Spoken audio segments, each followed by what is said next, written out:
Hello friends, ನೀವೇನಾದರೂ ಉಪ್ಪಿಟ್ಟು ತಿನ್ನಬೇಕು ಅಂದ್ಕೊಂಡಿದ್ದೀರಾ? ಹೀಗೆ ಮಾಡಿ, ತುಂಬ ಚೆನ್ನಾಗಿರುತ್ತೆ. ಸುಮ್ಮನೆ ಹಾಗೆ ಮಾಡ್ಕೊಂಡು ತಿನ್ನೋದಕ್ಕಿಂತ ವೆರೈಟಿಯಾಗಿ ಮಾಡಿ ನೋಡಿ. ಮಾಡೋದು ಅಂತ ನಾವು ತೋರಿಸ್ಕೊಡ್ತೀವಿ. ಮಕ್ಕಳಿಗೂ ಇಷ್ಟ ಆಗುತ್ತೆ, ದೊಡ್ಡವ್ರಿಗೂ ಇಷ್ಟ ಆಗುತ್ತೆ, ಮತ್ತೆ ಉಪ್ಪಿಟ್ಟು ಮಾಡಿ ಅಂತಾರೆ. ಅಷ್ಟು ರುಚಿಯಾಗಿರುತ್ತೆ. ವಿಡಿಯೋಸ್ ನಿಮಗೆ ಇಷ್ಟ ಆದರೆ ಲೈಕ್ ಮಾಡಿ, ಶೇರ್ ಮಾಡಿ, ಸಬ್ಸ್ಕ್ರೈಬ್ ಮಾಡ್ಕೊಳ್ಳೋದು ಮರಿಬೇಡಿ.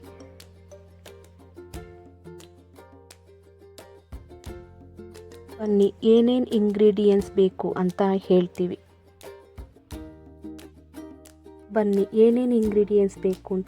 ಕರಿಬೇವಿನ ಸೊಪ್ಪು, ಜೀರಿಗೆ, ಬೀನ್ಸು, ಕ್ಯಾರೆಟು, 2 ಕಪ್ ರವೆ, ಈರುಳ್ಳಿ, ಮೆಣಸಿನ್ಕಾಯಿ, ಕಡಲೆಬೇಳೆ, ಟೊಮೊಟೊ, ಸಾಸಿವೆ, ಹೆಚ್ಚಿಟ್ಟಿರುವಂಥ ಕೊತ್ತಂಬರಿ ಸೊಪ್ಪು ಮತ್ತು ಸಬ್ಬಸಿಗೆ ಸೊಪ್ಪು. ಬಾಣಲಿಗೆ ರವೆ ಮತ್ತು ಎಣ್ಣೆ ಹಾಕಿ ಚೆನ್ನಾಗಿ ಹುರಿಬೇಕು. ರವೆ ಹುರಿದಷ್ಟು ಚೆನ್ನಾಗಿ ಉಡುಡಿಯಾಗಿ ಉಪ್ಪಿಟ್ಟಾಗುತ್ತೆ, ಚೆನ್ನಾಗಿ ಟೇಸ್ಟಿಯಾಗಿ ಬರುತ್ತೆ. ಇಲ್ಲಾಂದರೆ ಮುದ್ದೆ ಥರ ಆಗಿಬಿಡುತ್ತೆ. ಅದಕ್ಕೆ ಚೆನ್ನಾಗಿ ಹುರಿಬೇಕು. ಹುರಿದಾದ್ಮೇಲೆ ಸೈಡ್ಗೆ ಬಾಣಲಿಗೆ ಸ್ವಲ್ಪ ಆಯಿಲ್ ಹಾಕ್ಕೊಂಡು ಕಡಲೆಬೇಳೆ ಹಾಕಿ ಫಸ್ಟು ಚೆನ್ನಾಗಿ ಬೇಯಬೇಕದು ಎಣ್ಣೆಯಲ್ಲಿ. ಆಮೇಲೆ ಸಾಸಿವೆ ಮತ್ತು ಜೀರಿಗೆ ಹಾಕ್ತಾಯಿದ್ದೀನಿ, ಅದು ಎಣ್ಣೆಲಿ ಫ್ರೈ ಆಗಬೇಕು. ಅದಾದಮೇಲೆ ಕರಿಬೇವಿನ ಸೊಪ್ಪು ಹಾಕ್ತಾಯಿದ್ದೀನಿ. ಕರಿಬೇವಿನ ಸೊಪ್ಪು ಆದಮೇಲೆ ಹೆಚ್ಚಿಟ್ಕೊಂಡಿರುವಂತಹ ಈರುಳ್ಳಿ ಮತ್ತು ಮೆಣಸಿನ್ಕಾಯಿ ಹಾಕ್ತಾಯಿದ್ದೀನಿ. ಎಣ್ಣೆಲಿ ಚೆನ್ನಾಗಿ ಫ್ರೈ ಆಗಬೇಕು ಈರುಳ್ಳಿ, ಇಲ್ಲಾಂದರೆ ಬೇಯಲ್ಲ, ಹಸಿ ಆಗಿರುತ್ತೆ.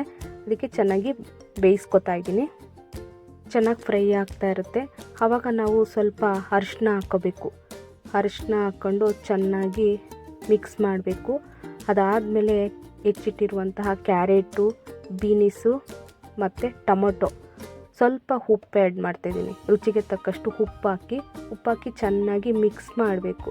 ಮಿಕ್ಸ್ ಮಾಡಿ ಚೆನ್ನಾಗಿ ಸ್ವಲ್ಪ ಬೇಯಕ್ಕೆ ಬಿಡಬೇಕು. ಅದನ್ನು ಈರುಳ್ಳಿ ಟೊಮೊಟೊ ಎಲ್ಲ ಬೇಯಬೇಕಲ್ಲ, ಉಪ್ಪು ಹಾಕಿರ್ತೀವಿ ತರಕಾರಿ ಜೊತೆ, ಅದಕ್ಕೆ ಸ್ವಲ್ಪ ಬೇಯಕ್ಕೆ ಬಿಡಿ. ಮುಚ್ಚಿ ಒಂದು ನಿಮಿಷ ಬೆಂದರೆ ಸಾಕು. ಅದಾದಮೇಲೆ 3 ಗ್ಲಾಸು ನೀರು ಹಾಕಿ, ನಾನು 2 ಕಪ್ ರವೆ ತೊಗೊಂಡಿರೋದ್ರಿಂದ 3 ಗ್ಲಾಸ್ ನೀರು ಹಾಕ್ತಾಯಿದ್ದೀನಿ. 3 ಗ್ಲಾಸ್ ನೀರು ಹಾಕಾದ್ಮೇಲೆ ಅದು ಚೆನ್ನಾಗಿ ಕುದಿ ಬರಬೇಕು. ಕುದಿ ಬಂದಾದಮೇಲೆ ಕುದಿಬೇಕಾದ್ರೆ ಹೆಚ್ಚಿಟ್ಟಿರುವಂತಹ ಸಬ್ಬಕ್ಕಿ ಸೊಪ್ಪು ಮತ್ತು ಕೊತ್ತಂಬರಿ ಸೊಪ್ಪು ಹಾಕಬೇಕು. ಚೆನ್ನಾಗಿ ಬೇಯಬೇಕದು ನೀರಲ್ಲಿ. ಚೆನ್ನಾಗಿ ಬೆಂದಾದಮೇಲೆ ಲಾಸ್ಟಿಗೆ ಕುದಿಯುತ್ತೆ. ಕುದಿಬೇಕಾದ್ರೆ ನಾವು ರವೆ ಹಾಕಬೇಕು. ರವೆ ಹಾಕಿ ಚೆನ್ನಾಗಿ ಮಿಕ್ಸ್ ಮಾಡಬೇಕು ರವೆನ, ಇಲ್ಲಾಂದರೆ ಗಂಟಾಗಿಬಿಡುತ್ತೆ. ಮಿಕ್ಸ್ ಮಾಡಲಿಲ್ಲ ಅಂತಂದರೆ ಚೆನ್ನಾಗಿ ರವೆ ಹಾಕ್ತಾ ಮಿಕ್ಸ್ ಮಾಡಬೇಕು. ನೋಡಿ, ಈಗ ಈ ಥರ ಕಾಣುತ್ತೆ. ಮಿಕ್ಸ್ ಮಾಡಬೇಕು, ಇಲ್ಲಾಂದರೆ ಗಂಟಾಗಿಬಿಡುತ್ತೆ. ಮಿಕ್ಸ್ ಮಾಡಾದಮೇಲೆ ಮುಚ್ಚಿ 1 ನಿಮಿಷ ಹಾಗೆ ಬಿಡಬೇಕು. ಲೋ ಫ್ಲೇಮಲ್ಲಿ ಇಡಬೇಕು.